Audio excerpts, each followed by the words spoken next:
We're good. Another debacle. This one almost more embarrassing than the last. Almost. I don't know. Was it? Yes, Yeah. I thought so. What's up, guys in chat? Richard Kim, fucking terrible. Cliff Victoria, second half play calling was terrible. Fields is too good for these coaches. Swifty, it's real. CJ, what's up, guys? Mark, everyone. KEU, thanks for joining us, guys. Sorry, I'm a little down right now. Like, yeah, what do we even say? Swifty is saying. Well, I mean, you got to look at the bright side. At least we know this is more a coaching adjustment than anything else. I mean, Fields was off on some of his plays near the end, but no quarterback's perfect, so I can't really fault him on that. Yeah. He says it right here. He should just retire. It's 100% on them. This game was completely winnable. I don't want any Justin Fields detractor coming in here saying we need to get Caleb Williams or Tyson Bagent. He gave you every chance to win the game, and you pissed it away. Plain and simple. Anyone else saying otherwise is a fucking idiot, and just walk away. You don't even need to be here. Go live in La La Land or wherever the hell you are. It's up 28-7. Well, I think like Walt was saying, we just became so conservative in the second half, like the game was over.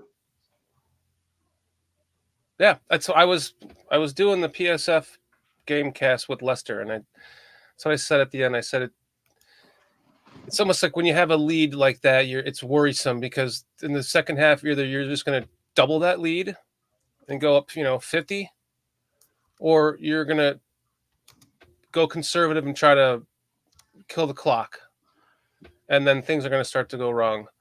Yeah, I think they got. It kind of reminded me of the Bears of old, where we would get like a 2-touchdown lead, and we're gonna let our defense take us on home. We don't have a defense to do that, so we can't play that style of being conservative. We have to keep the gas on, and we didn't. Mm-hmm. Mark Kazak, he was on the PSF app with us, and he hopped in, and he was talking about how he was saving a shot of Malort for the first win. Then he was all excited. He was going to finally get to drink that terrible drink. And now he's saying it's his fault for ever suggesting Malort.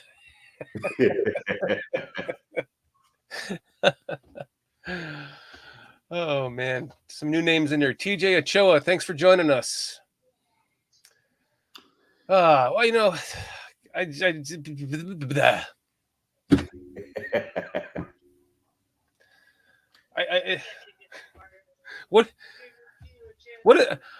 what was said in the locker room after this game? What do you even say to your team after this loss? If it was me, and I'm the coach, I would say, "Hey, that one's on me. Keep on working, guys. I mean, I appreciate the effort, but we got to keep the gas on here on out. But I have to take accountability for myself and my bad decision making, and then still try to encourage your guys. I mean, there's nothing else you can do. You just can't say, "Oh, I give up." No, you got to accountability and encouragement. That's what you need. That's well said, because there's really no other option. Right. Well, there is one option. You just get rid of them.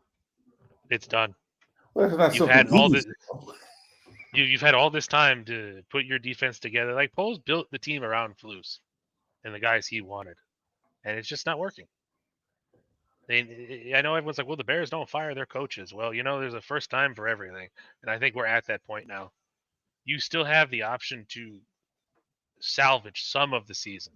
You may not make the playoffs, but you can still make your team respectable. And if you're going to run the same tired shit out over and over again, you might as well just forfeit the whole season now. There's no point. No point. Did Shorty freeze up? Yeah, he does look like he froze up. Yeah. I mean, I see what you're saying, but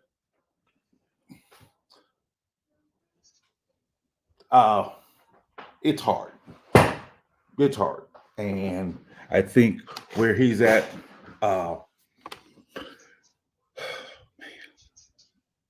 you got to find the right words to say. And that may be tough. That just may be tough.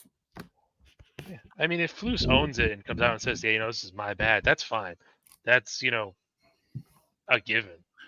But it's time for Poles. Now this is Poles' time to step up and be like, "Listen, I'm building this team. You're not it." Well, what do you think of Edmonds' play? Seemed like he was not that. Edwards did okay, but Edmonds seemed like he's not. Maybe the defense in general is just playing soft. There's giant holes across the whole middle of the field. The defensive backs are literally staring at people as they catch the ball, and then they're making a decision to go forward and come up. We saw. I mean, Brisker did play pretty good. He had a couple of moments, but there was times, even on that last touchdown play, where the ball is already coming. This guy's moving. You got to make a decision to go forward and try to come up, and not just stand there and then let him catch the ball. And maybe I'll tackle him, but at the end, it doesn't matter. It's still a touchdown. Right. Yeah, I was disappointed in Brisker. Like you said, he'll have some moments, but for every good play he makes, seems like he's making a bad play as well, or a wrong angle or something. As far as I'm really disappointed in Edmonds. Our pass rush is non-existent. I think when it comes to the offensive side, blocking assignments. I mean, on that one where we went for it on fourth down, Wright went to double team the guy and didn't get back in time to block the linebacker to stop that bad play call to begin with. And if I'm being totally honest, DJ did not catch that touchdown. He did not. His foot was not down. His foot was not down. You can't make the call either way from what they had. Well, you could tell you need to do it beyond a reasonable doubt, and there wasn't that. Well, you could tell that his foot never grazed that grass. And then on the other touchdown to commit, where they picked up the flag, oh boy, was 5 yards downfield. Patrick, he was 5 yards downfield. Let's be honest. Yeah. I mean, even if you want to say like, oh, he didn't touch the ground, fine. But it's finally at least the call went our way for once. I agree with that part. I agree with that. I mean, that's what I said. I said, okay, we got one on our behalf, but that's what I said. If we're being honest, so there's so much to clean up, and it's like Fields played a pretty good game. Even on that last pass to Kmet, I thought Kmet stopped and started going back the other way again, and it's like. The throw was a little in front of him, but like you said, Kmet stopped and then he stopped. Went backwards. Yeah. And that's what I'm like. So seemed like the defensive back was looking at the ball and Kmet wasn't. And that's why I'm like, what are you doing? Yeah, it's like if you miss and say you're not going to catch the ball, that's one thing. At least try to make it so the other guy doesn't catch it. Thank you. Any way possible. I mean, like you said, you're 6'5", 250. You're not like 4 feet tall and 150 pounds. Right. It's like you're not a little guy. You're a big guy. So there was a lot of things that I'm just like, the positive note, boy got to running pretty decent, I thought. What's his name? Herbert. He got to running pretty decent. I think having Davis back made a difference in the run game. Mm-hmm. But at some point, I wanted to see like a double tight end set and run the ball there, keep on running the ball that way, and then do some go routes with Mooney and Moore on the outside after you soften them up a little bit. Yeah, because I feel like in the second half, they went away from everything that worked in the first half. They did. And like I told you guys last week, there comes a point when defenses are waiting for Fields to roll out, and that is exactly what happened on that fumble play. They're waiting on that. They're sitting on that. They're spying on that. So we have to change that up. Say, you know what? We're not going to do this for a little while. Let's do something else.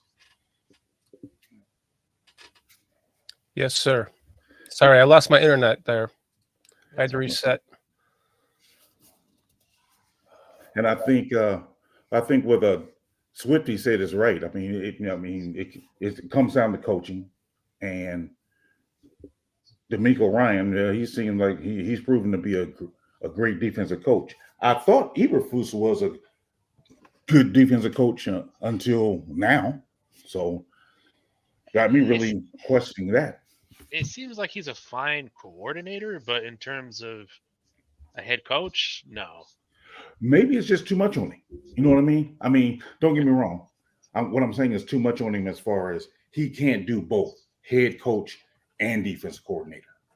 I mean, that's where I'm seeing right now. It seems like he has got too much on his plate and he really can't handle it because you're in a tie ball game and you're going for a 4th and 1 with 2 minutes left to go in the game or whatever it was. And I'm like, you're not going to kick the field goal? That's just coaching. Yeah, it was a tough call, I mean, I see both sides. You kick the field goal, then you hope your defense can hold out. And then again, you try to go for it because your defense hasn't been that great. Yeah. The only one of the best players on the team has been the fucking kicker. So you put it on him then. I mean, or at least don't just run right into the wall of defenders. I know Wright was off on his second block a little bit, but you have the entire outside of the field, and it's not like Herbert and Johnson are slow. Right. Yeah. Man, look at the Bears chat. Just they actually how pissed the Bears chat is right now. They actually called a timeout and came up with that play that failed, that misery. Yeah, I think that's even worse. The fact that they wasted the timeout and then did that. Right. Like what? I mean, if you blew it and you had the timeout, that's one thing. Kick the field goal and call it a day. And if you repeat that same defensive stop afterwards, it's a tie game. I didn't have faith in our defense. I ain't gonna lie to you. I after the second half and they started getting their mojo, I was like, we won't be able to stop whatever they want to do right now. And because that rookie undrafted running back killed us. He killed us. It's like we're again in coverage. How many yards off the guy? I mean, when we get to the all 22, you'll see how far they off on these guys. And I'm like, come on.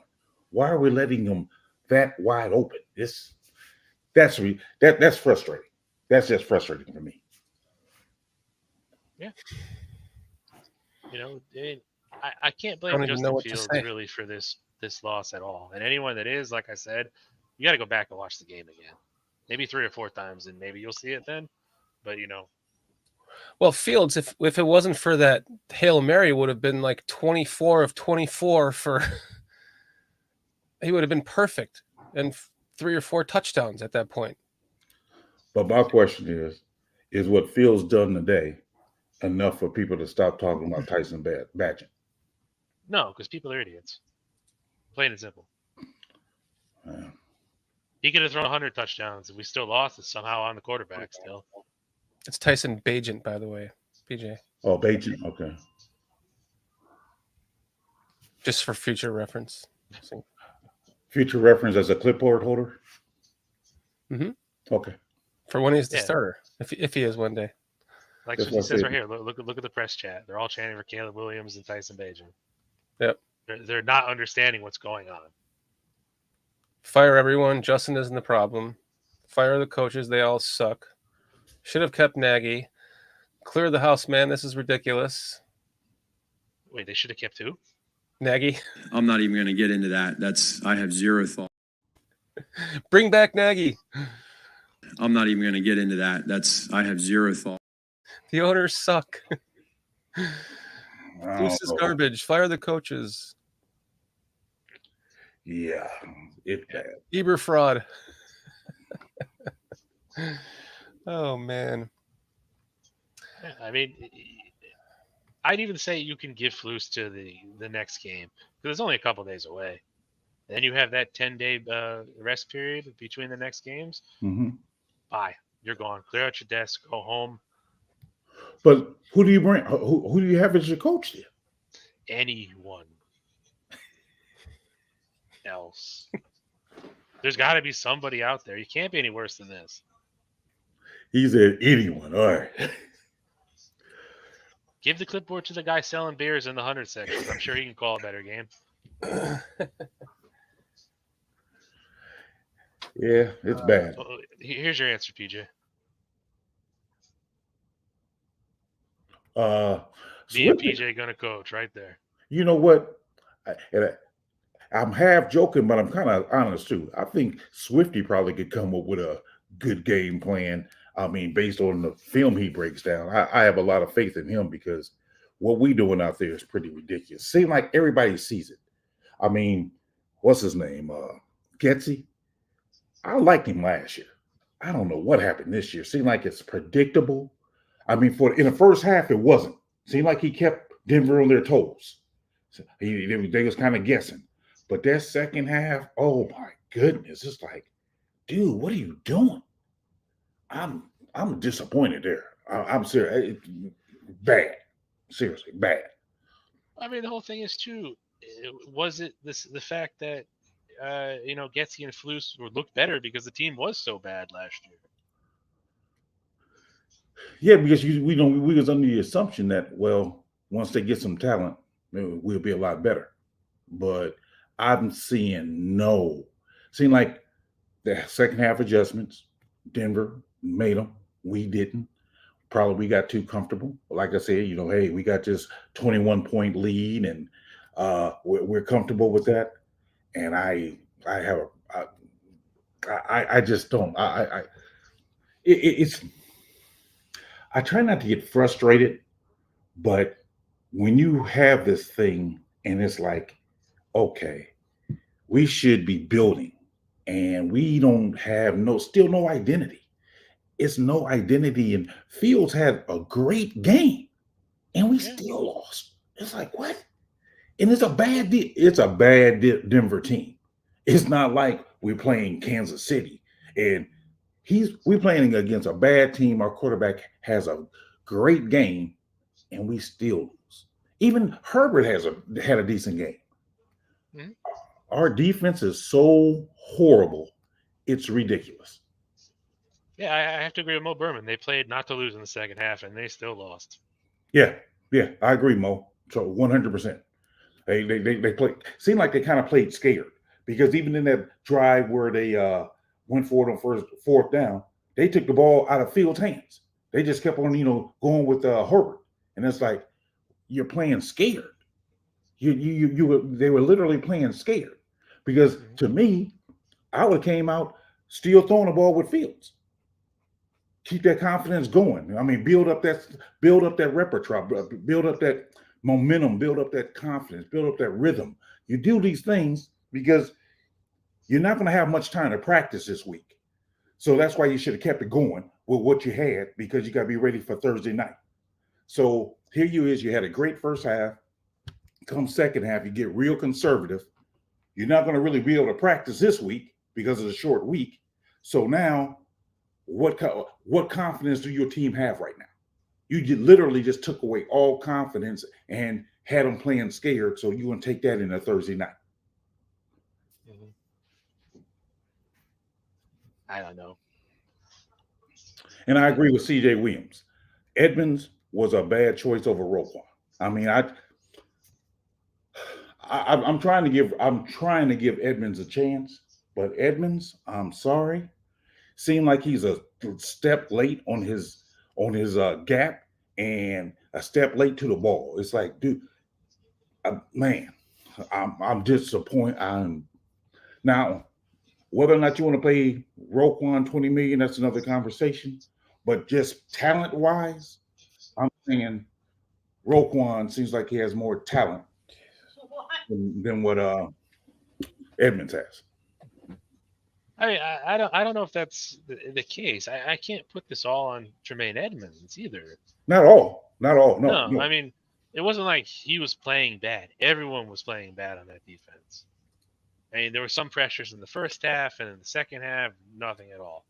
You got three guys standing around with a receiver right in the center of them, and no one makes the decision to maybe I should come up and try to break this pass up before the ball gets there. Not one And then they time. missed the tackle anyways. Yeah, but even on the run fits, that's what I'm saying. Even on the run fits, seemed like Edmonds was a step slow, taking the wrong gap. It's like, what are you doing? Yeah, I mean, you got to go back and you got to take a look at the film and the tape and go like, okay, what exactly happened? Because when we're watching on TV, we're not going to see everything, Right? So Even on that one, I can't even. I think it was towards the beginning of the game. I probably it was the first drive where they did a play action, and Edmonds as well as Edwards both ran to the line of scrimmage, and they hit Judy on a slant behind them. And I'm like, you gotta be. I mean, that's one of the things that that weak side linebacker or whoever linebacker is going to be on that side, you got to be waiting for. Make sure that slant don't come. That's what Briggs did a good job of, because Briggs made sure the ball ain't coming behind him, and then you can go make your play. But oh my goodness, just those simple things, man. yeah, it's not like T.J. Edwards and Tremaine Edmonds were bad before they came here. They were, really good linebackers. Agree. And they come here and all of a sudden they can't play. I mean, what's the common denominator here, people? The defense coordinator. Yeah. I mean, and that's what I'm saying. I mean, I'm not saying Edmonds a bad player, but they were under the assumption that Edmonds was going to be a better fit in this defense than what Roquan was. And although it's only been 4 games, it hasn't shown to be the case. To me, Edmonds is not as good of a fit as we thought he was going to be. And that's the disappointing part, because we had a guy who was now all pro last year, who was here. We let him go and we brought this guy in, and this guy isn't playing as well as he is. Because I believe Roquan and TJ Edwards as our linebackers, we would be looking better. I ain't saying we're gonna be great though, but I think we would be looking better than what we do now, because Edmonds, I think, is not holding his end of the bargain up. Now he may get better. Here you go, guys. Passion, had energy, execution. Can you hear that? Really good. Yes. A little bit, yeah. And I thought that was a big improvement. And I thought the guys did a heck of a job of battling. There was some adversity at the end of that game where we had the fumble, return for a touchdown, and the response for that. I thought the guys did a really good job in terms of responding to adversity and putting ourselves in position to have a chance to win that game at the end. And there's a lot of good moments in there. You talk about, Justin Fields' play. I mean, he really got into the flow. I thought the plan was excellent. Yeah, can you turn it up at all? The guys did a good job of executing That's that. as loud as I can get it. And As loud as you can get it. distributed the ball to the skill. I thought we did a nice job of running the football. I think that's going to be important for us going in the future to be able to run the football like that. And that's the big moments of this game. Obviously we had a really good first half in terms of statistically offense and defense. Really did a good job there. And then into the second half, obviously we had the one takeaway for a score. We responded there, and then we got the ball in there with two and some change, 2:55 and some change, and we had 4th and half a yard. And you have a decision to make there. I love the way our offense was running the ball at that time, and we had a really good chance to seal the deal right there. And that was the decision we made at that moment. And again, the response for our defense there. So they end up getting a chunk play after that, and our defense did a good job of rising up to the occasion, making it 3rd and long, and then we forced the field goal, and then we had the ball back there with some time to go ahead and at least tie or win the game.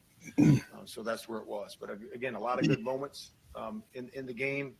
I'm super excited about those things that we can build upon. It's a short week coming up, so the guys have to move their eyes forward, and we'll make the corrections. But obviously, we're all very disappointed in this hard-fought battle that we had today. in the outcome, but I certainly can see things moving in the right direction for our football team. And again, there's a lot of good things out there that we can build upon. So with that, I'll open up to questions. On that 4th and 1, you would still need some other things to go right to win the game at that point. Why did you think that was a better course of action than kicking the field goal? Yeah, just because of the way we were running it. It was a half a yard. So I felt very confident about getting that right there. And you know, every situation is different. You know, you got to look at the game in its entirety. And I think that the way we were running the football and the confidence that we had on offense in that moment, I would say that What's going on? you know, we're going to do that right there. With half a yard needed, why run out of the shotgun there instead of go under center? Yeah, there's a lot of plays that you can run there. What do you mean? Run a bunch of different plays, you know. So that's the play we chose. That's the play we thought was the best at the time. Why did you think that was the right play at the time when you need half a yard to go out of the shotgun? Yeah, I mean, just because, you know, it's about moving people off the ball, and as we've been doing all day, and we just got to execute in that moment. You guys made the decision to try and draw them off sides, bang the timeout. Yep. Yeah, that's just the freeze timeout. You get them up there like you're going for it right away, and you just freeze, and then you call timeout right before it, and then you get your best play available because it gives you a little bit more time to get that best play going, and making sure that all the players, the subs are right, and we're all good, and we're set up for that moment. And how do you wrap your brain around Justin's day? Obviously, very productive for Yeah. 2 fourth-quarter turnovers. Yeah, it was good. It was good. I mean, you saw rhythm, you saw timing, you saw that, you know, the receivers were, you know, in phase with everybody. You know, it was just really good flow to it, and you could feel that. You could feel that during the course of the day, and excited about the running game. You know, a lot of play passes in there I thought were really good. Getting Justin out of the pocket, using him, running him, and getting him out of the pocket on the move. So there's a lot of good things we can build upon going forward. What is Chase Claypool's status? Yeah, so when you look at actives or inactives every single week, what we do is we, you know, obviously evaluate, you know, meetings, we evaluate walkthroughs, we evaluate practice, and we do that every single week. And then we declare actives or inactives based on that. And this week, Claypool was inactive. Was he not here today? He was not here. Did you guys tell him to stay home? No. He chose to stay home. No, he chose. What are you asking? The stadium today, like the other inactive players. I'm not sure. So it's his choice. We told him that it was a choice, and he's at home right now. Was he aware that he was going to be inactive before he talked to the media on Friday? What's that? Was he aware that he was going to be inactive before he talked to the media on Friday, or did his comments play a role? No, we always make inactives right before the game. So did his comments Friday about being upset with how he was being used factor into the decision to make him inactive? It did not. Do you anticipate him still being with the team? Was this a 1 week inactive thing, or is he going to be on ice for? Yes, I anticipate that. You expect him in the building tomorrow? How would you evaluate him?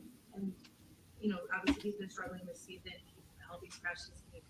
Looking back, it was a big trade last year. How would you evaluate his performance this season so far?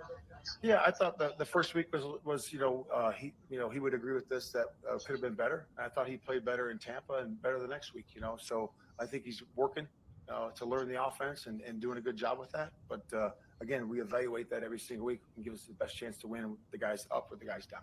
Matt, would you have preferred that he stay here today? What's that? You would prefer that he stayed here today? Yeah, I'm not going to comment on that. And on the strip sack, what can happen there? Okay. In the way that they played it, obviously it's a naked. Yeah, it was a good call. Good call by them. I mean, they obviously had double edge on that one. You know, so Justin turned around, he was right there. You know, so again, he's either got to dirt the ball or get it to where he feels the best way to get rid of it. But again, I thought it was a good call by them. So philosophically, you're a defensive head coach. You're calling the defensive signals. You've got a chance to take the lead and give the game to your defense in that moment. Like, how hard was it for you to not do that? I just thought it was, again, like I said, it's every decision is made based on that particular moment. And at that moment, I thought that right there with a half a yard to potentially score a touchdown, okay, and, keep, munch some clock there was the best decision for us. And has nothing to do with offense or defense or just, being the head coach. I just thought it was the right thing to do. Go ahead. We've heard a lot in the past year of you guys just they need to learn how to win. What is that missing piece of just learning how to win a game where you're up, 28-7? Right. Third quarter. Yeah, it comes down to the execution, doesn't it? It does. It just the execution piece of it. We just got to do a great job in the moments, one play at a time. Doing your alignment assignment and executing those plays. Offense and defense. And I thought the young corners, did a nice job playing well. Well for the first time today. We had some injuries back there, and I thought the guys did a nice job of coming together and playing some complementary football as a whole football team. And that to me is what's going to be the winning formula. You have to play complementary football to win games. And part of that, and the number one job of that is the ball. We got to protect the ball, and we have to get the ball. And if you do that, that's the number one determining factor of any victory in any level of football. So we have to get that right. And when we do, and we play the way we played today, when you get that right, tipping in your scale there, it's going to look good. Two more guys. At the end, what did you see? The interception. What's that? The interception at the end, from your point of view. Yeah, I get to go back and look at it. I mean, I know that he was throwing it to Cole, right? And then not sure if there was contact there or not. I did not see that, but did see that there's a little bit of bump in there, but I had to go back and look at it. And you guys had a lot of talent in the offseason. You had high expectations. Now you're 0-4. There have been obviously issues on the field, but do you believe that you've done your job well during this first 4 years? When you're 0-4, no one's done the job well enough, right? That's just the facts, right? So it's a results business, and we have to do a better job collectively as a group. And again, we're working hard to do that. And I thought the guys put a better step forward, coaches included, and players, putting our players in position and then executing. So I thought that was better today. Thank you. Yep. Thank you.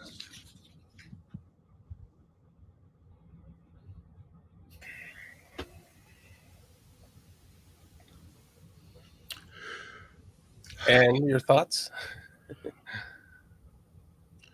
Well, I will say that I'm glad they pressured him about the whole Chase Claypool thing.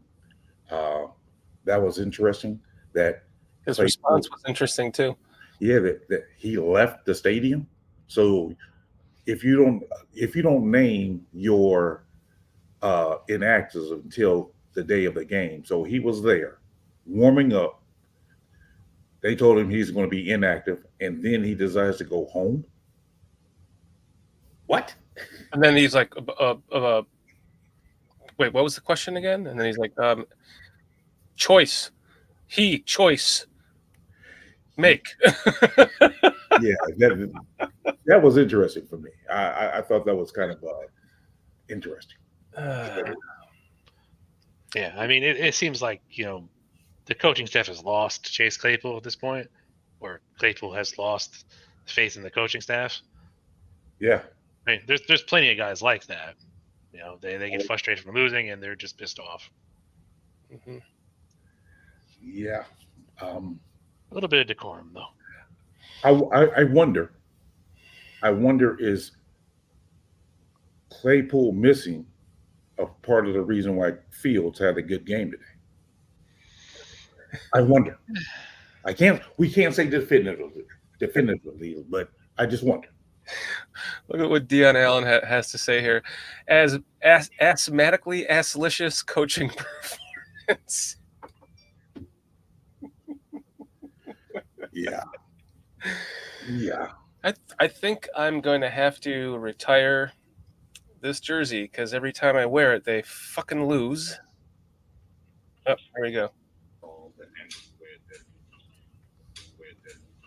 Yeah. I think overall, I think the offense, we did well. We just got to finish. Fourth quarter drive, defense held them at the end on the field goal, and there's a chance. So I got to be better in that situation. Yeah, we just got to finish. What do you see? Yeah, saw man.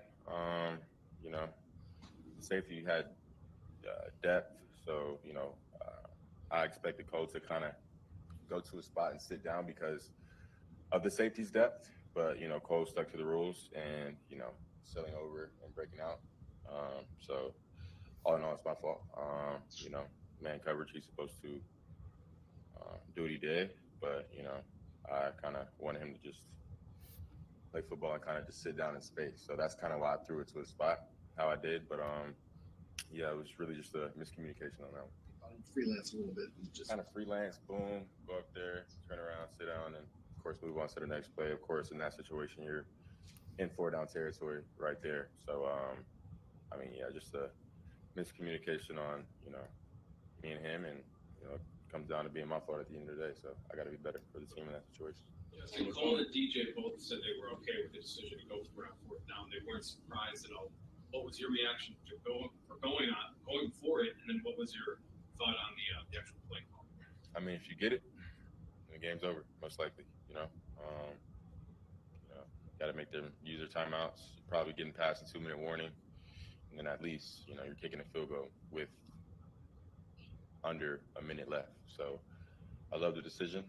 It shows coach has trust in us to convert on that and in that situation. And we just got to execute. I think there was a missed block backside. That's why somebody was able to sneak through and tackle Khalil. But in that situation, that's a tough spot. And as a player, you want your head coach to be able to trust you in that situation. But like I said, if we would have got it, then y'all be up here talking about how great of a call that was. So just didn't go our way. Missed the block backside, and just got to execute in that situation. Did you give any input, like that you wanted the ball in your hands? Yeah, I mean, it was a read option. It was a read option at that play and stayed wide, and got to take him out. He was out of the play, and then like I said, we just had to run through backer come in backside. So yeah, that's what happened. And your only completion in the first half is on a Hail Mary. Can you kind of describe the groove that you guys were in the entire first half of the passing game? Yeah, I think we were in a rhythm. Luke was dialing it up. Guys were protecting up front, and the receivers were getting open. So we were definitely in a rhythm. But at the end of the day, we lost the game, so it really doesn't matter. Chase Claypool wasn't here today. He's healthy scratch. He wasn't physically here either. Yeah. Does that matter to you? I called Chase, after whatever happened, and I was just checking up on him, make sure he was in good spirits. But regarding his comments and everything, I don't know if they are or not. But one thing I do know is everybody in the building is trying to reach their full potential. So players, coaches trying to get the most out of every player, and and then us as players, we're trying to get the most out of ourselves and be the best we can. But as far as are you focused on a guy that's here or not during the game? No, not really. You're focused on the game and what's going on. So can't control that he was here or not. So yeah. So you're frustrated by. When did you find out he was going to be a healthy scratch when you called? Coach let us know on I don't know if it was, I think it was Saturday, maybe Saturday at the team meeting, let everybody know. And at that point, it's just next man up. So I think EQ and Tyler did a great job today and played well. Do you want him on this team? Do I want him on this team? Of course. Chase he's a weapon. He's passionate. He just has to work on his display of his emotions, and me and him have had multiple conversations with that. But I mean, as far as do I want him on the team, that's a easy answer. Yes, of course. Are you frustrated as a leader of the team by that situation, and given the fact that you specifically have gone to bat for him publicly multiple times? You said, am I frustrated what? With the Chase Claypool situation, when you have been out front in front of the cameras defending him throughout this? I mean, of course I'm frustrated, and when one of your best weapons on the outside is not in the game. But it is what it is. Coach, in the front office, they made the decision, and that's what it is. As a player, I can't do anything about it. Got to go out there with the players that I have and execute to the best of my ability. So I just try to control what I can control and kind of just stay out of Did they explain why? No, they didn't. And I think at the time when everybody found out, everybody was so locked in on preparing and getting ready for the game plan. Nobody really asked questions. We just don't ask questions. We just focus on the task at hand and the game that was coming up. On the fumble, when you roll out, obviously it's a real split-second decision. Being kind of played is perfect, but what can you do to have it not become a turnover? I mean, it's tough because the rule on boots, nakeds is no sacks. So in that situation, of course, you'd rather have a sack than a fumble, scoop, and score for a touchdown. So, you know, me personally, I turned around. He was right there. I was just trying to, dirt the ball, and then it just didn't end up working that way. So, you know, if I could do anything is, I don't know. I don't know if I can really do anything on that one, to be honest with you. But, you know, yeah, I just tried to get the ball out and just kind of make it. I don't know what the down and distance was on that play, but, you know, just make it an incomplete pass and move on to the next play. Congrats, Justin, on breaking the Bears record of 16 straight completions. 2 questions for you. In the first half, it seems like you guys are moving the ball, mixing it up a little bit. Then in the second half, you guys started to get a little conservative.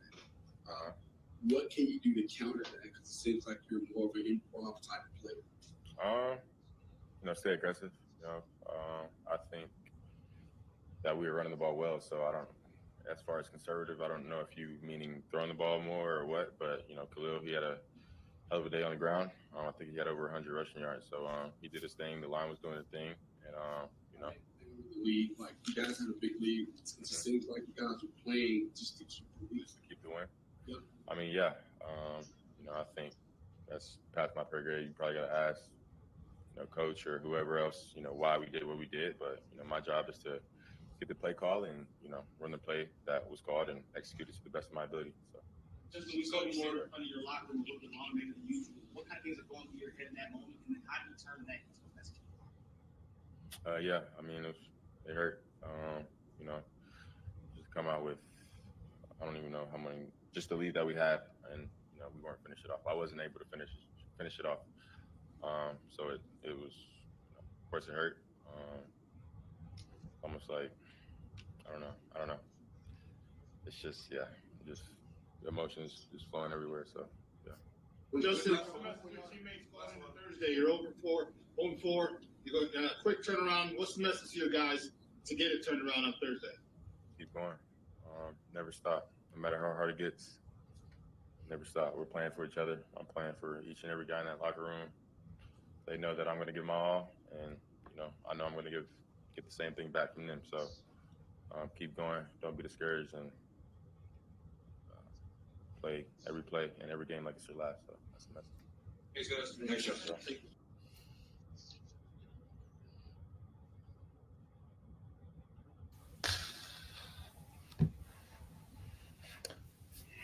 First thing I want to point out, anybody else catch when they asked him about Chase Claypool that he said they were notified Saturday night? Anybody else catch that? No. Which goes against what Eberflus said. Because Eberflus said he was notified today that he was going to be inactive. So is Eberflus lying? I don't see a reason why Fields would be lying. But you got to think there's a plan in place. They're not just going to be 2 minutes before the game. By the way, you're inactive now. It wouldn't make any sense. Well, I mean, I know they depend on, you know, they look at a person's injury, see if he can make it or not, and that's how they determine certain inactives. But that's what I'm saying. For him to say that Chase Claypool was notified today, but then Fields said they was told last night, and they would. So there's a difference. So Eberflus sitting up there lying to us. Well, you saw him; he was fumbling around with that. As soon as they brought him up, he didn't know what to say. Man. Which was the other question they asked him, Eberflus, of, well, did the comments that he made on Friday have anything to do with him being inactive? Oh, of course not. But is beginning to see that it is. So is Eberflus getting in his feelings to where he's making these decisions based on Claypool making certain comments? It could be. I mean, let's be honest. The comments Claypool made were not wrong on, you know, not at all, or Saturday or whatever. Not at all. The team is not using anyone correctly. But what did we talk about, though? We talked about the team as well as the coach taking accountability.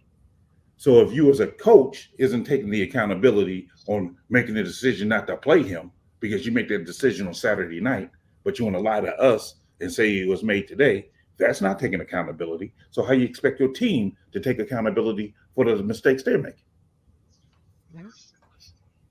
I think it's like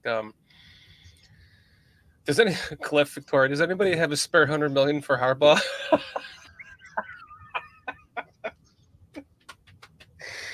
I tell you what, guys, I would love.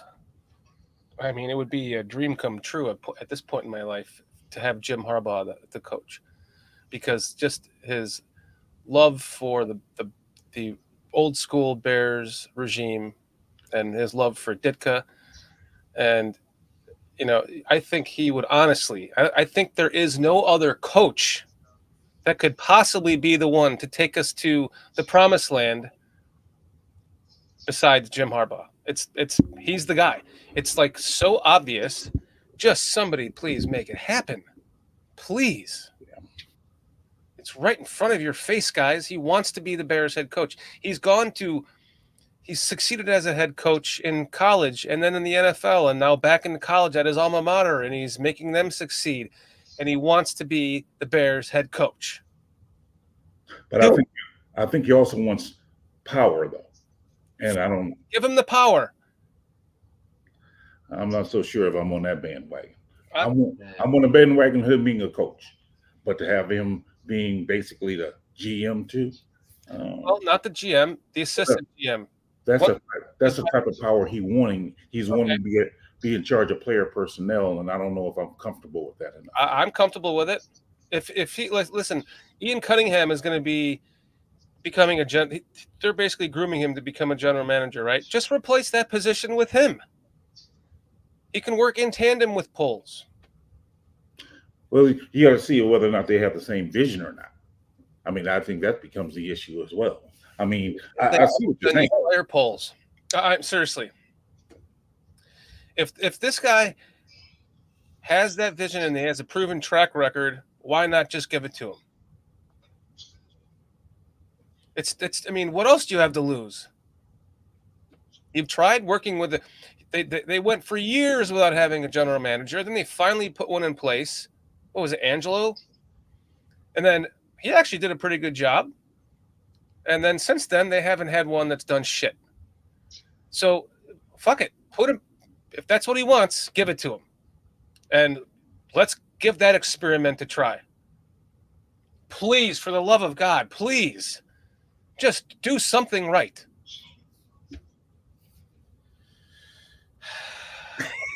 Chris Watts, I'm bringing my Brian Urlacher jersey with me.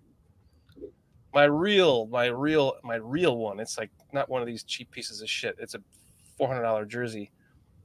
I'm gonna wear that and see if that works for the game.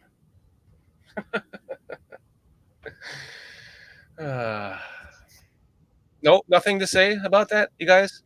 In chat, anybody? Jim Harbaugh? I mean, if that's what he wants, give it to him.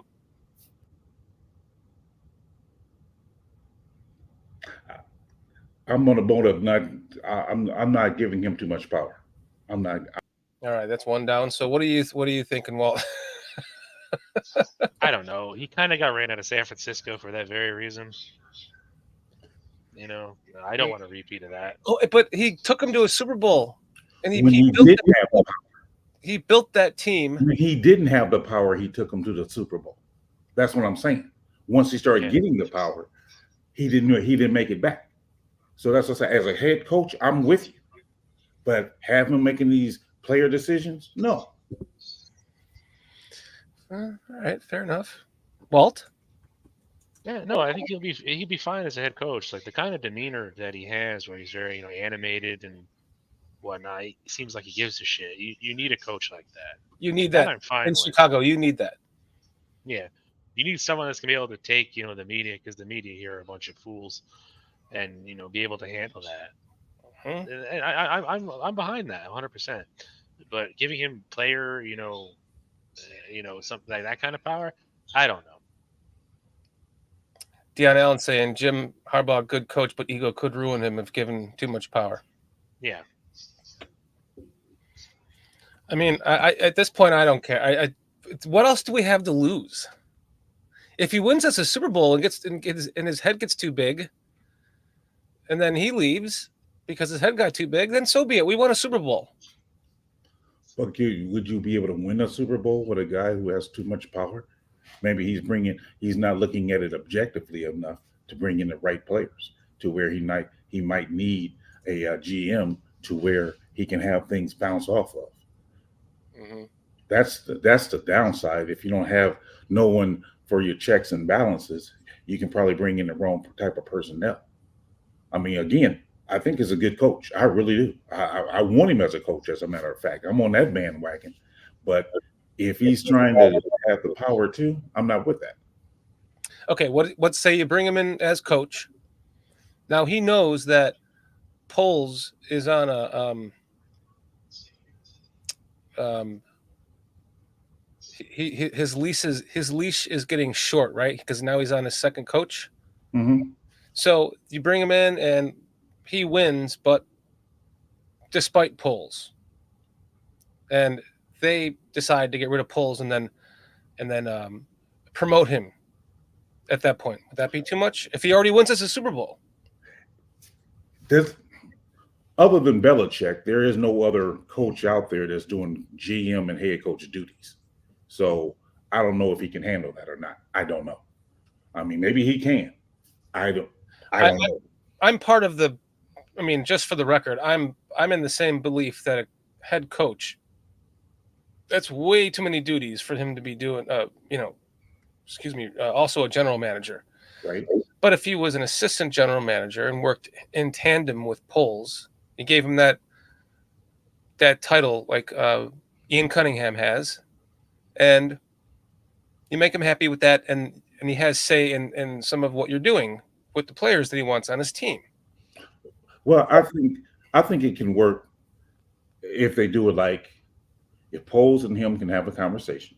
Poles, him, and Warren can have a conversation and say, hey, Poles still a general manager, but we want Jim to have a bigger influence on player personnel than probably what Eberflus has. I don't know how much influence Eberflus has. So those type of things can work, but just to name him as a GM and that's too much for him to do because of what all the duties a GM does.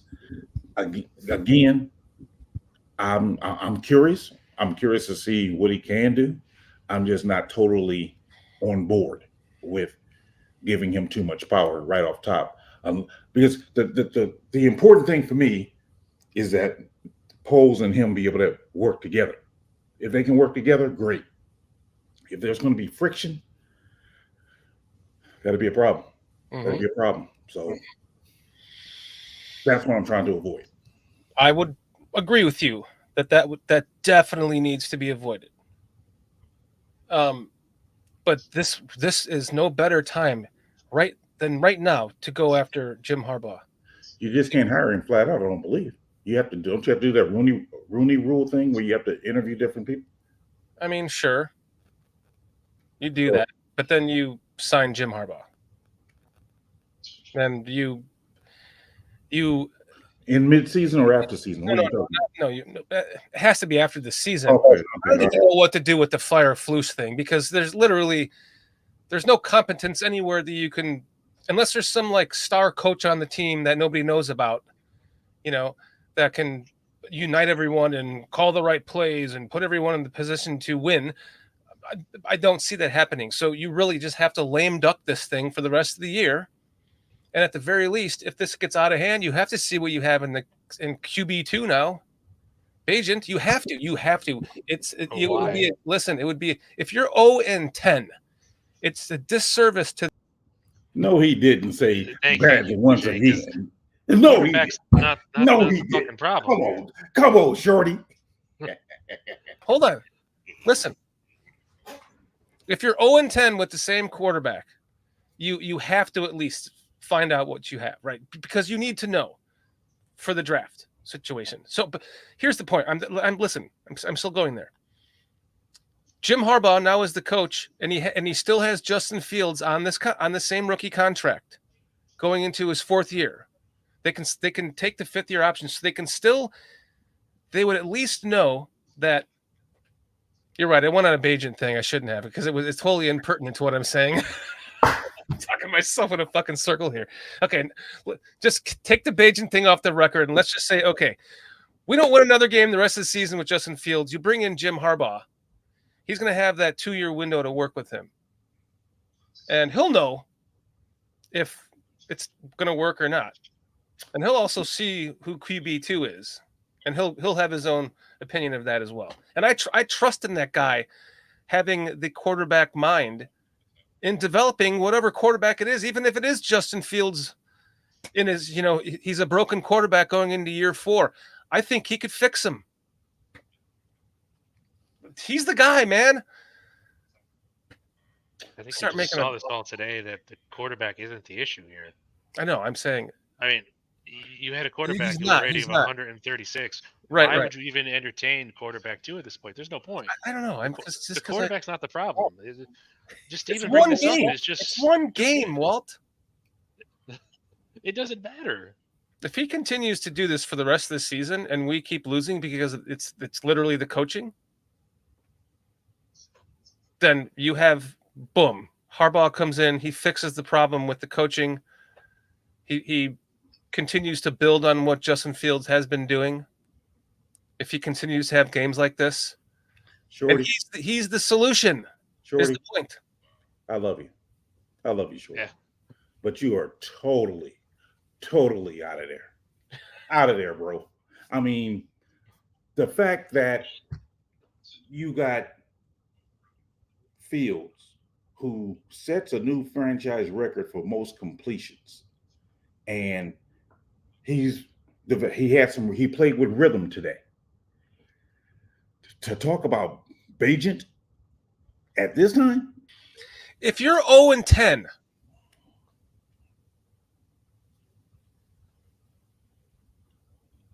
and we're still having the same conversation, it's like, okay, let's just say he has the same game from now until 0-10.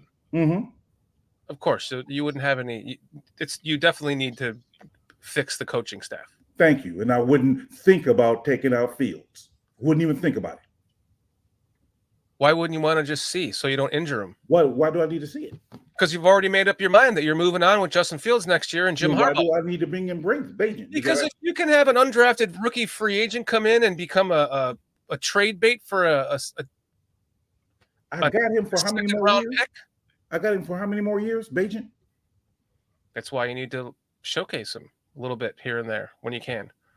You just want Bagent to play. You just want to play so bad. Well, I just want to see what the kid has. Thank you. Yeah, Fields can sit up there and throw 400-yard passes every week with 4 touchdowns, and you still want to see Bagent.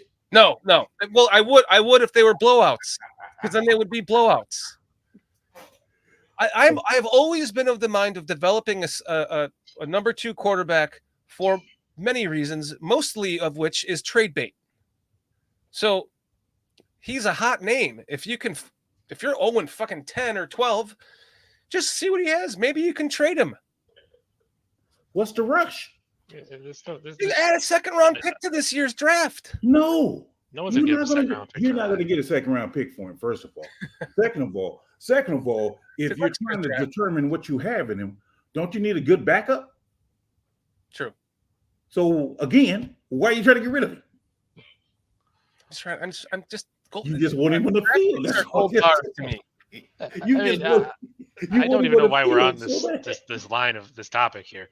Hey, Fields is 24 years old. It's not like he's 35 or, The point of the topic is that Jim Harbaugh can fix this situation and make Justin Fields the MVP that he should be. As long as he has Bagent as his quarterback. Yeah, I mean, come on. Even like when Robbie was talking about earlier in his line of idiocy, that the Fields lost the game. No, Fields gave you 4 touchdowns and 28 points. Your defense, even if you add on the 7 points he gave up with that, the fumble that led to the touchdown, there's still 21 other points you got to answer for. I mean, do you want Fields to run out on the defense too? Is he going to, go after the quarterback on the other team? Do you want him to throw the ball to himself now? I mean, I don't know what you're asking for here. You ready for my answer? I mean, no, I'm not even done yet. Okay, I'll be warming up while you're. Okay, you do that. Even to bring up Tyson Bagent, why? Even Caleb Williams, why? That's not the problem here. You're completely missing the picture. Like it's right in front of all your faces, and you're just like blatantly ignoring it. Let me ask you a question. Go ahead. A follow-up question to that. Sure. In the game there, and the second half, does Mahomes allow that comeback to happen? What does Patrick Mahomes have to do with anything? I'm putting in the defense gave up 28 points. I'm putting in an elite level quarterback in the situation of something that quarterback should have taken over that game to make sure that they weren't going to lose it. And whether you lost the game on the other side of the ball. That end of story. You also got the offensive coordinator who got scared and changed up the game plan. I mean, he was very conservative. He took the ball out of Fields' hands. He just ran the ball with Herbert. That's what he did. He didn't want Fields on the ball because Fields had 231 passing yards in the first half, and how many in the second? Less than 100. It's like come on, like you said, PJ, 230 passing yards in the first half, and you walk away from that. Gold fucking star, man. That's what I'm saying. I mean, it's. I mean, I can't put this one on Fields at all. I mean, even with I'm not putting it on Fields, but you basically are if you're saying if you have Patrick Mahomes, do you lose the game? Did you answer the question? Did you answer the question? But that's a different quarterback, though. Yeah. So you're saying that Fields was the problem because you want to change the quarterback. That's what you're saying. I'm saying in the end, he could not pull out a play to win us the game. So you're blaming the quarterback. Yeah, you shouldn't be in that situation to begin with. He gave you every chance to win the game, and your defense, either it was the coaching or the defensive players themselves, they threw that away. They crumpled it up into a little ball, threw it in the trash can, flushed it down the toilet. They pissed your quarterback's game away. They did, but I mean, what do you want the guy to do? Be Tyson Bagent. I want him to win the fucking game for us. The game was winnable. The game was right there. Listen, Jim McMahon would have changed the fucking play. Be like, hey, we're not running that because it didn't work last time. I mean, where is that? Take it upon yourself to win the game. It seemed again like in the end when he's dropping back the pass, it was just like, oh, everything's chaotic again. Where is that with the fumble and then the interception? Right? Am I wrong about that? So on the interception is that yes, he had a great first half. He had historic numbers. Unbelievable historic numbers. But when the game was, he had another half to fucking score another touchdown and couldn't do it. On the interception. You shouldn't need to, though. That's the thing. Sorry, PJ, go ahead. Komet stopped on the interception. That's not on Fields. It's a miscommunication between I'm not blaming this on Fields, just for the record. I'm just making the case that, like, a transcendent quarterback would have found a way to win that game, no matter what play calling it was. So if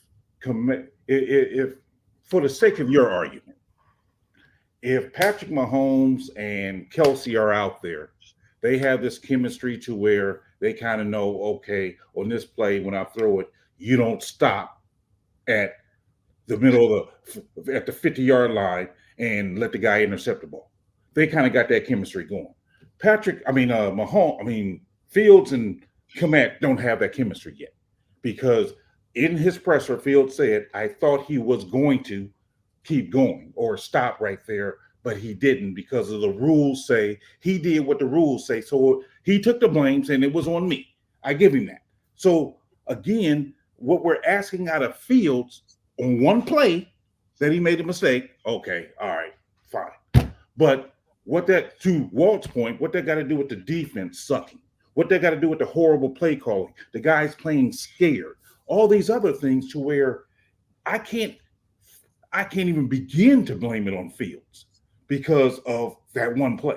Even on that, like I said last week, when you're doing these naked boots, you're turning around, the teams are keying off on that now. I said that in our breakdown. And lo and behold, what happened? As soon as he turned around, smack. Right. I'm just trying to fire you guys up. It's working. Yeah. It's working. It's not even firing us up, man. It's just dumb.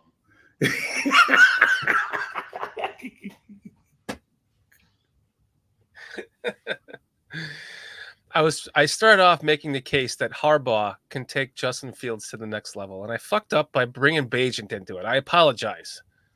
Yeah, I mean, I tried to retract my statement. Didn't work. I mean, let's be in all honesty. Like, your quarterback gives you 28 points, you should win that game. Even if he does nothing else the rest of the game, you should win that game. Yes, you should. And when you don't score in the second half, or one touchdown in the second half, I mean, there's a problem. And like I was saying earlier, I don't know if you was, I think your internet was messing up. If we're being honest, even the two of those touchdowns shouldn't have been two of the touchdowns we got. I don't believe Moore's foot was down. I don't either. And on that flag they picked up when we got the touchdown with Komet, what's his name? Patrick. He was 5 yards downfield. Illegal man downfield. They picked up the flag though, but so we shouldn't have got that one either. So while we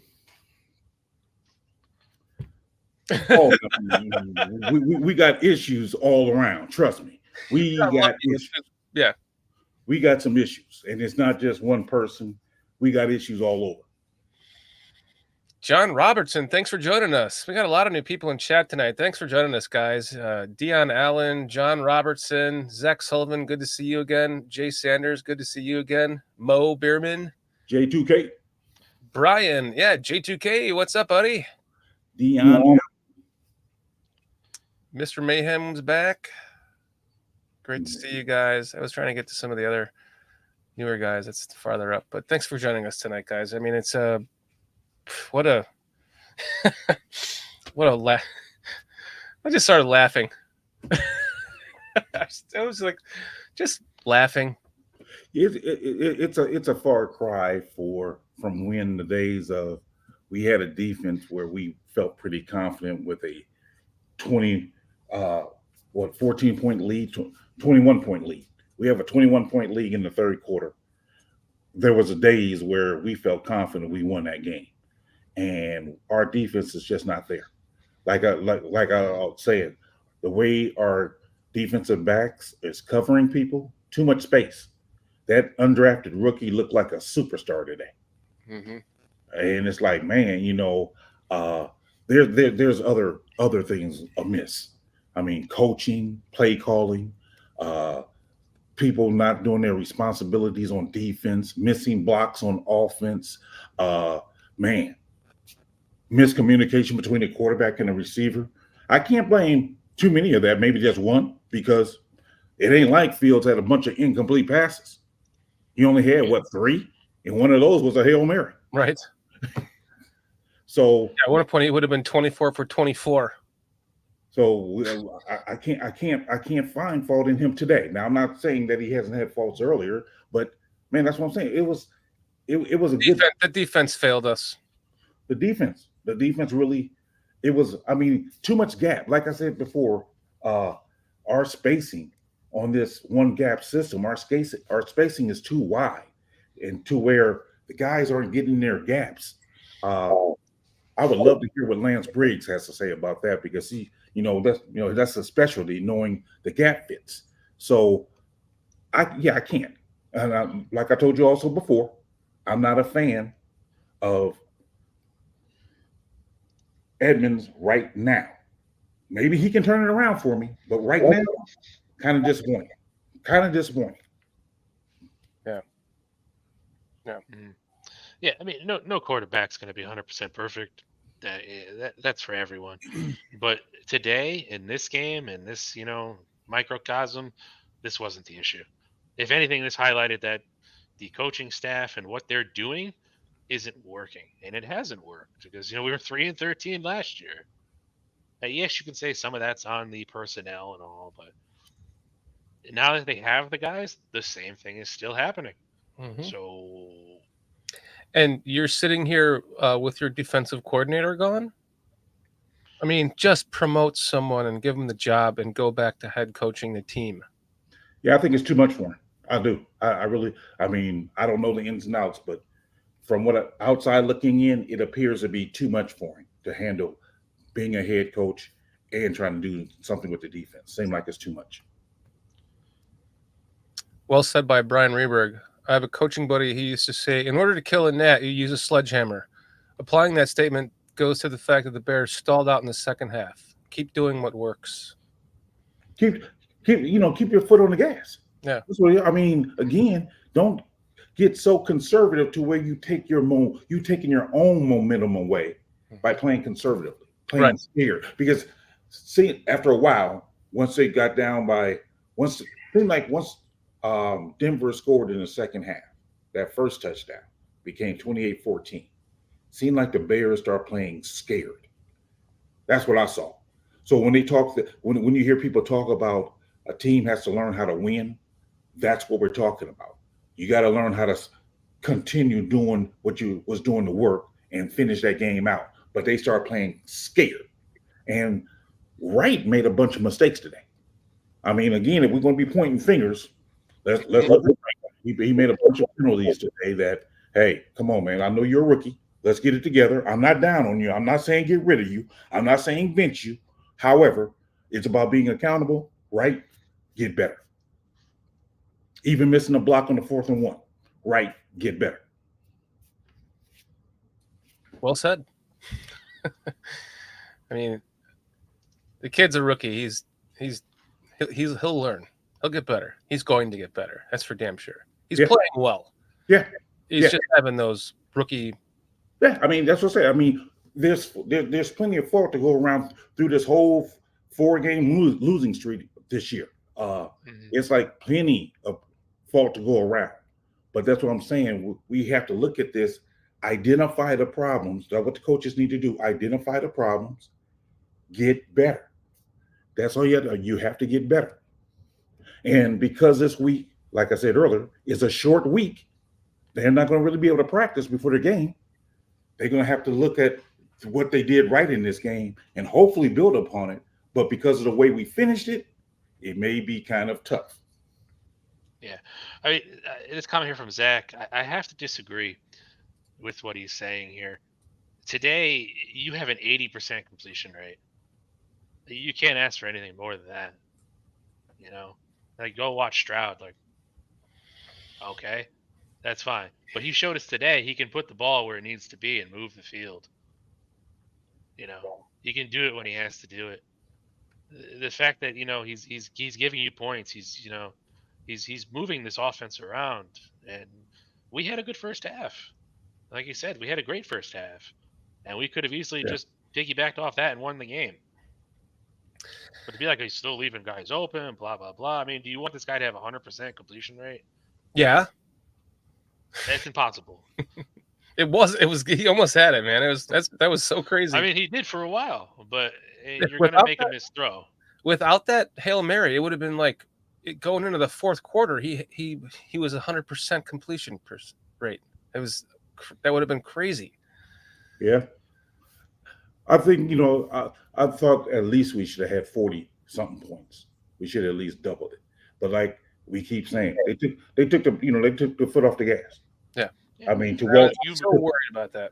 Yeah, to Walt's point, I mean, it's not like we've been killing it this year. We've been struggling all year. So we actually have a game in the first half that he's actually doing pretty well. So now instead of carrying that on, because you're not going to have practice this week, you got this second half. Instead of building up that momentum, you take your foot off the gas. You have 2 good quarters out of 16 quarters. Out of 16 quarters so far this year, you have 2 good quarters. Instead of following those 2 good quarters up, you take your foot off the gas. I mean, there was plenty of plays we saw where I'm trying to remember the exact one where Fields had a guy right in his face and just threw the ball out quick, got it to the guy, and they got 9-10 yards out of it. I don't have the play here, but I can't recall when it happened. I'm gonna have to go back and look for it. but he can do these things. And like J2K is saying here, we saw Fields start with timing, rhythm. He looked good. He got the ball out quick. Yeah. There's nothing more you can ask from your quarterback. I don't care who it is. That's what I'm saying. I mean, it's like, and then once you, like I said, with that last drive, we just run Herbert the whole time. Throw one screen pass to him, but run him all other times.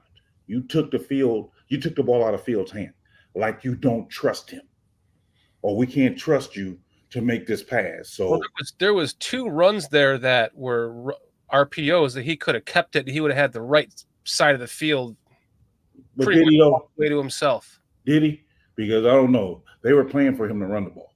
I'm telling you, they were playing for it. So until we can prove our running back can consistently run the ball, I'll take that Fields running the ball out the playbook for a little while. Because teams are, I'm telling you, they're keying on it. They are keying on it. So that's giving Herbert a chance to run the ball because they're keying on that. Mm-hmm. Yeah, I mean, let's be honest. You take his stat line, replace his name with anyone else, replace it with Josh Allen, Jalen Hurts, Patrick Mahomes, we would not be having this conversation. It would be, the defense was terrible. This was that problem. But since it's the Bears and Justin Fields, and Tyson Bagent is the big story, we need to jump on the field saying, "Oh, it was his fault. He threw an interception. Give us Caleb Williams." Game. If it was Caleb Williams, this wouldn't happen. Like, no. Exactly, Walt. Exactly. Like, exactly. Stop. No. Yeah. Y'all, the team spokesperson just came out and said Claypool was told to stay home. Oh, man. Hey, let's be honest. Bears coaches and management got their panties in a bunch because he told them how it is. You suck. Yeah. J2K, I was when PJ said that, I was thinking in my head, yes, sometimes those RPOs aren't options. They look like RPOs, but really it's a handoff. Yes. Yeah, it's probably, that's why when you said, was it really? I thought, yeah, you're probably right. It was probably just a handoff. Yeah. Yeah. It's like Getz got to do better. He does. I mean, dude, the guy's like he's like a bird that's been shot in the sky right now. He just doesn't. Well, I don't expect many changes this week, being as though it's going to be a short week, but he has to do better. He does. He has to do better. Maybe, hopefully, whatever game plan they had for the first half, they can bring it out against Washington. However, Washington got a good pass rush. So we may not have that time. Fields ain't going to have that time like he did, because even today he got smacked a couple of times. Washington got a good pass rush, and they can do it with 4. So, yeah, he's going to have to step up a little bit, Fields. But we get Jenkins back, so maybe Jenkins can hold his block down. Yeah, but will he come back in a short week?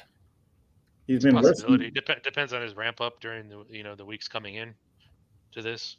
I mean, I think he's going to be antsy to get back on the field, and he may just take no for an answer.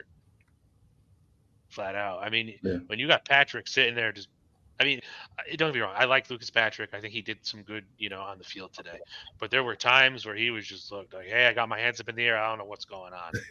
So he's got to go. Like, I don't think Whitehair is a long-term solution in center, but I think he could probably still be a little better than that. You have to solidify that offensive line as quickly as humanly possible. Yes. So now, maybe we can run the ball. Yeah. Against Washington. I know you had Zach's comment up there, and it's not like I'm hating on Bagent. Period. I'm more concerned with the fact that everyone is jumping on this bandwagon for a guy that played. He was a can crusher in college. That's it. He played teams like Southern Connecticut State University, University of New Haven, Slippery Rock, Westchester, Colorado School of Miners, which he lost to, by the way. It's like, oh, he put up 53 touchdowns, the most in the FBS against trash. You polish a turd, it's still a turd. I mean, Yeah. Brock Purdy at least went to Iowa State and played Division One. Same thing with Kurt Warner. I mean, Blah blah blah. I mean, Bajan probably could be good, but I just don't think you kill Fields' confidence No. by taking him out at this particular time and putting in Bajan. Yeah. I mean, now to Shorty's point, if we're at game 13 and we're hopeless, okay, you want to bring in Bajan in, all right, fine. But at this point, you still have to build Fields up because he's not there yet. I mean, you have to get him some confidence, and putting in a rookie quarterback is not going to give him confidence. Right. No. Foster's here. Are you coming in, Foster? Not at all. It said I was in. Oh, we're in the wrong. Oh, sorry. I was gonna say. Let's go into this one. Ah. Or this one. Yeah. Either way, it sucks. That way with chat, it doesn't cut everyone completely off. Yeah, it's all good. The Bears should have worked for a field goal up 31-28 and trusted defense. Since Eberflus runs a defense, doesn't he trust himself? Absolutely not. Well, I guess him risking it shows that he was trusting the defense, I guess. But I'm sorry, our defense is horrible right now. It is. Yeah. It's horrible. You're better off kicking the field goal, even if the same thing happens and they do kick the field goal and tie it, and go into overtime and just right. It is what it is at that point. Foster, what is up, my man? I hate to say this, but before, when it was 21-7, when Denver was driving for that touchdown right before the end of the third quarter, I got on my guillotine league and I just said, predictions for today: Bears will lose this game anyways, and I'll be out of the guillotine league. So far, I'm 1 for 2, and it looks like I'm going to be 2 for 2, and that was it. I don't know. There was still 2 minutes left in the third quarter, man. I saw it happening. I saw it happening as they were driving for that second touchdown. I'm like, they're going to fuck this up. They're going to fuck this up. My sister and my cousin were just freaking out because I'm like, what are you talking about? They're like, what are you talking about? They're going to blow this game, guys. I'm telling you, they're going to blow this game. And my sister's going, no. And she gets on the phone with her husband, and he goes, oh, crap, they just scored. And I said, I told you, they're going to blow this fucking game, man. And I watched it happen before it was happening. I was so fucking aggravated because the coaching staff, what the hell kind of adjustments did we make from the third to the fourth quarter? Any? Did we make any adjustments? Did we try to make any adjustments defensively or what? Try not to lose the game. That was the speech. Yeah. But just quickly. Sorry, Foster, go ahead. No, go ahead. on. Say just quickly. I'm just going to bring this up because I'm going to head out now. 5-23 is a team stat, Bo Bierman. It's not just Justin Fields. A team of players lost all those games. And Fields coaches, gave us the and opportunity. owners, Yeah, coaches too, like and you said. General managers and presidents. It's all of them together, man. There's 53 people on that roster that lost all those games. So I'm never going to put it just solely on the quarterback, whether it's Justin Fields, Mitch Trubisky, Jay Cutler, even going back to Sid Luckman. I would never put that on the quarterback. But to say it's pathological, no, it's not. There's talent there. You can see that. We saw today. If you're just going to look at today's game, he gave the team every chance to win. And they blew it. They literally pissed in his face. Yeah, they did. Yeah, and that's all. He made minimal mistakes, man. Even that fumble. Why the hell do you call that play? Because we don't have the protection on the outside. They're not. You can't roll out like that anymore. I gotta go, guys. See you, man. Later, Walt. Stay safe, man. Hello. He should have been under center. He should have been under center on that play. And I don't know, freaking run. Herbert seemed to be getting a yard pretty easily most of the time. I mean, there was something they could have done. I just didn't like the way they freaking aggravation, dude. Just aggravation. The golden shower, Jeremy. But I think the golden shower. Everybody in. I mean, I think what we said earlier is the fact that once once the score became 28-14, because Denver scored that touchdown, Bears started playing scared. Yep. They just started playing scared. Absolutely. And we didn't score another point.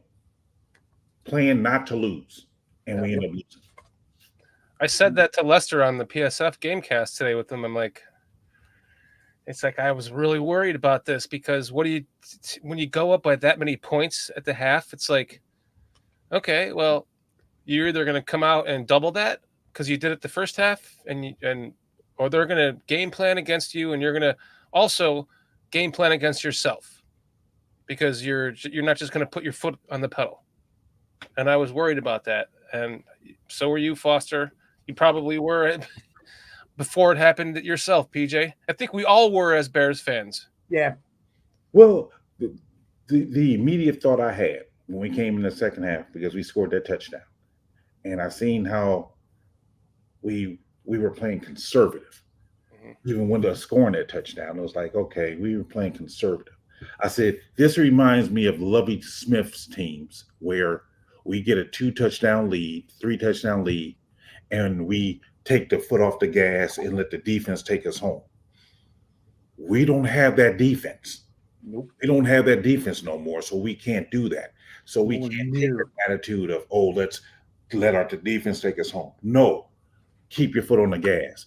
We should have kept. We should have kept going. I personally thought we should have went with 2 tight end sets the whole second half, and have our speedsters, be it Mooney, Moore, or even Tyler Scott, have them on the outside. We run the ball like we were doing, and when those guys start creeping up, those safeties, send our guys on the go route.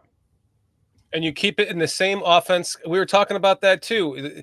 They keep fucking changing the offense around, and everyone knows what they're looking at. If you run out of the same formation every time, exactly, you have 20 different plays out of that formation. Exactly. Yeah, and that's what I would have done. I would have had Lewis and Kmet as a tight ends running the ball. Then, like I said, once those safeties are creeping up, shoot Moore and what's his name, Mooney, on go routes, and just throw it, because we all know Fields has a good deep ball. So, man, there you have it. But no, we want to do this other stuff that I'm like, man, just basic football. Same formation, run the ball. Run the ball. Once they start creeping up, hit them with the long pass. I want them to come out in the 9th grade. Yeah, no, you're dead on, Pete. I wanted them to come out in the third quarter and do exactly what they did in that first and second quarter, specifically the first and second drives where they scored touchdowns, not the first drive of the game. Just like you said, here, I got an old thing, man. When you got a man down, you fucking sit on him, you pound him till submission. There's no, you don't. They got a guy on the ground. They took their foot off his throat and said, "Okay, we'll just stop you. Come on, we'll just stop you." No, you won't, because like you said, Pete, we don't have the defense that we're used to over decades. At least we always had a decent defense, and we don't have it. We just don't fucking have it. How many points a game has this defense given up over the last 2 seasons? True. What have they averaged? Over 28, 30 points a game, every freaking game? Over 25 in the last 14 losses. Okay. In a row. That's too much. Too much. They had the record at 12 games, 12 losses in a row with allowing 25 points or more. Then they went to 13 with the same, now 14. To answer Brian's question in here, if the run game is working, pass the ball, I'm saying if you keep on running that ball like we're suggesting, out of this 2 tight end set, once the safeties creep up and you got that open field behind the quarterbacks, that's when you pass it. Because you just can't keep on running it at that point. If you're going to have 9 people or 8 people in the box, you ain't going to probably be able to run it then. But I'm saying, but until then, yeah, you keep on running until they stop it. And then you come out in that same formation and you know they're going to stop the run. And then it's a fake handoff. And that, like a little dump to one of the tight ends, Mercedes Lewis or whoever, somebody. Man, bring back the T formation and make them all learn the fucking T formation and then run 1,000 plays out of it. Damn Yes. it! Damn it! I'm done with that. That was the only there. Let's That fucking worked. you know, It fucking worked. Hey, Back in the day, it worked. I got a Tyson Bagent solution for you guys. Uh-oh. Let's put in Tyson and Justin. Imagine the things you could do with that. You put Justin in the backfield. You got some flea flickers and fucking all kinds of shit you can do. Let's just imagine a win. It'd be like Taysom and Breeze when they played. One thing I'm saying is, I coached JFL once upon a time. You're welcome, Cornelius. Junior Football League. Yeah. At JFL. That play that Shorty's talking about, I wouldn't even call that in JFL.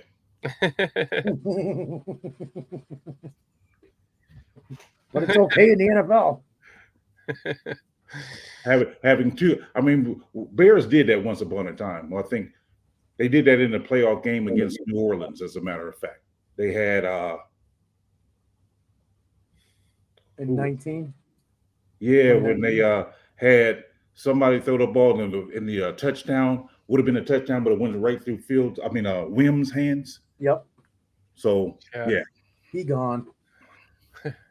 Yeah. But Jason UK Bears. Bring back the T formation. Yes. Yeah, see, we're all clamoring for it here. It's called the Notre Dame box. Gotta freaking try something, man. Well, let's this is a good question we can kind of wrap this up with, because I have to go I'm making a steak dinner tonight on the grill, on my pellet grill. Hey. That's my reward for this awfulness. Well, I get to actually go through some game film of the game from Friday night. I gotta go through that today. Oh, fun. Yeah, I know. Yeah, cool, man. That'll be fun for you. Old coaches never die, Peach. They just go to a room somewhere and watch film forever. Well, you know, I had 4 grandsons playing, so I gotta critique them and give them copies of their play. Yeah, Cornelius is reminding us that the Commanders went toe-to-toe with the Eagles today. Yep. They did. That was they played them. They were up big though. I thought they were up by a couple of touchdowns and then lost. They were, and that defense, Washington's defense, dude. Yeah. Kept them in the game, and then Heineman and company came back. They got a touchdown or a 2-point conversion to tie that game up. Yeah. 23-23, I think it was, man. J2K saying Washington's going to destroy us. Oh, man. They should. They better destroy us. Yeah. Question for you guys. They should. What do you think the Bears are going to do with Claypool? Cut him. Nah, they'll start looking. They'll start asking for a trade. They'll take a 5th round or a 6th rounder for him just to get rid of him. I'm talking about for Thursday's game. What do you think? Inactive. Inactive. Yeah, they'll probably keep him inactive, and they'll have EQ in there again. And okay, if he's not traded before then, but if he's not, he'll be cut, possibly even before then. Somebody will want him somewhere, man. Yeah, somebody will want him somewhere, but we're gonna get shit for him. Washington D line versus our O line. Yeah. Kind of scary. That's gonna be on a short week. Oh man, that might be the only thing that saves them, because they won't have the time to dwell on this shit. They got to start getting ready tomorrow for this game. Yeah. CJ Williams says they will play him. J2K says he'll be inactive until he's gone. That's what I'm thinking too. I'm thinking the same as J2K, but who the heck knows? Because the coaching staff doesn't even fucking know. Zach Sullivan asking, Dan, the other Dan went to this game. He needs to stop attending, man. No shit. Blame this. I was hoping, I was going, man, you guys got to win this, because then it gives me a reason to not do play-by-play, which I'm joking around with. I'm sorry, guys, I didn't do the play-by-play. I just couldn't today. It's okay. No worries. No. I ain't talking to you, man. I was talking to the people out there. Oh. You know, honestly, because somebody was selling a ticket to a game, to this game, and I thought about taking them up on it and going up there, and But I'm thinking like to a lot of Bears fans who like make a 3, 4, or more hour trip to get to a game like this. Yeah. A game like this could cause you to want to lose your fandom. You're like, you know what? I'm about tired. But I mean, I'm not saying I am, but I can see a person being like, we up 28-7 in the third quarter, and we blow this game. That's not a good look. Hey, I mean, there was so much hope for the game as we were winning this. Like, holy shit, we're all like, what's going on here? Because he was looking. I mean, they were looking good. Yeah. Then they were looking like a competent team. Shit the bed with no diaper on. It's freaking coaching for sure, man. How do you blow this? How do you blow that? Yeah. Well, I would say this though. To J2K's point, he says Fields sounded like he wanted Claypool out there. I think the way Claypool been playing lately, I think him being out there with Mooney and Moore, Fields probably would have an even better game.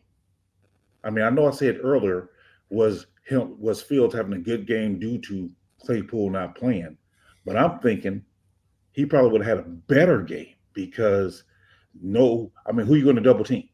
And Claypool can win one-on-ones. And if you have him cutting across that middle instead of Komet, maybe there's a completion there. Maybe.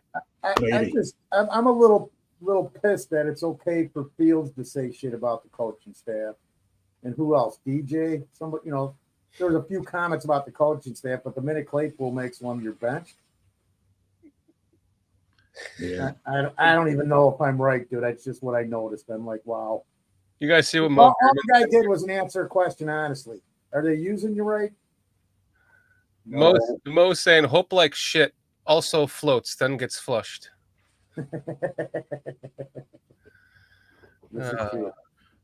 Jason UK Bears. Yes, Shorty. It was going so well. Our defense is so bad. Until we fix that, there's no point discussing whether Fields is the guy or not. It was just awful, man. I think it starts with promoting a defensive coordinator, taking the reins back of your team as the head coach. Yeah. Is that gonna do? Who are you thinking, dude? I don't. I mean, John Hoke, Dave Borgonzi, somebody. I'm just lost on this season. I'm like, all right, here's where I'm at. Yeah. Hopefully we get the first and the third pick in the draft because it'll be the Bears the worst, then Denver, then Carolina. I'm guessing. But I could see that happening. The Vikings might be in there if they lose again. They could be. I'm shocked that they keep. I mean, they got this guy's thrown for more yards than anybody this freaking year, and they can't buy a win because that defense is so freaking bad. Yeah. Yeah. I expect that to change though. All I got to do is play the Bears a couple times and maybe Green Bay, and there's 3 or 4 wins for the Vikings. Exactly, that's true. So who else do they get? They get Denver. That's 4 or 5. Yeah. They got the same teams we got to play just about, except for they got to pay whatever better in the NFC. But I don't know. I don't either, man. Let's wrap this up because I got to go cook a steak. Okay. Who do we have after the bye? Minnesota at home, right? Is it Minnesota at home? Okay. Oh, after the bye or the? I think it goes after the. I don't know after the bye. I meant after the Thursday night game. The mini bye. Yeah, it's Minnesota and then Oakland. I think. Okay. At Las Vegas because we're going to the games. All right. I was just making sure.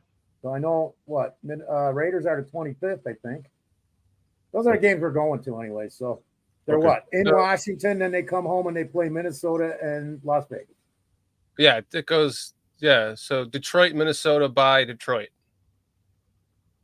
I meant the mini buy. That's why I meant the mini buy. Oh, the mini buy. Yeah. Could be James. Could be James Ford. Oh boy.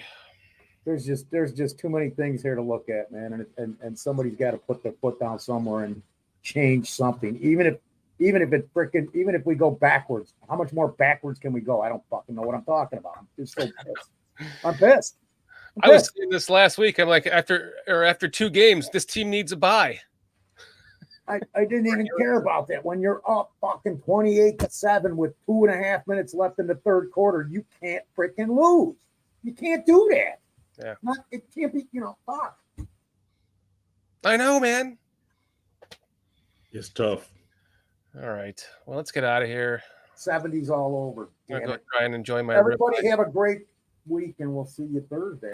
Everybody, thanks for joining us. Zach Sullivan, Cornelius Squalls, great to see you again. James Ford, great to see you again. Jason, UK Bears, thanks for staying up late with us. J2K, great to see you again, man. Squeegee, same there. Great to see you again. Mo Bierman, Brian Reberg. King Pookie Nation was in here earlier, too. King Pookie. K.E. Hey, CJ. Tin Pan Dog. Ting Pang Long. Tin Pan Dog. Tin Pan Dog. Jason UK Bears. Jerome absolutely, man. Charles Johnson, great to see you again. RC on Hoops. Oh yeah, RC back again. Brian Reberg. Mm-hmm. Yeah. It's my buddy. He was KEU Kirito. Mm-hmm. Mark Kazak.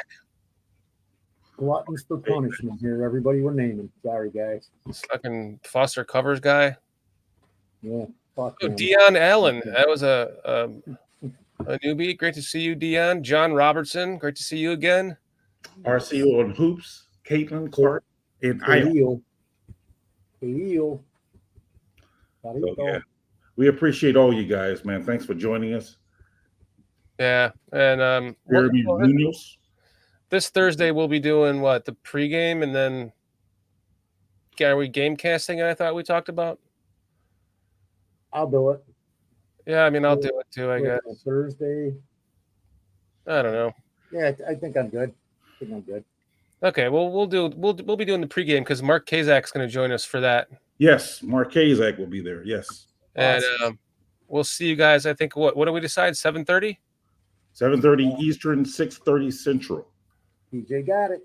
Here on BCP, we'll see you then on Thursday.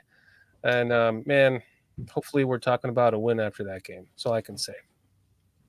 Hey, keep hope alive. I want to see a game where we're in it the entire game. Yeah. That's all I'm asking. I'm not even asking for the win, man. And pull it out at the end. All right, guys. Let's end this on a 1, 2, 3. Bears. Bears? Bears? Bears?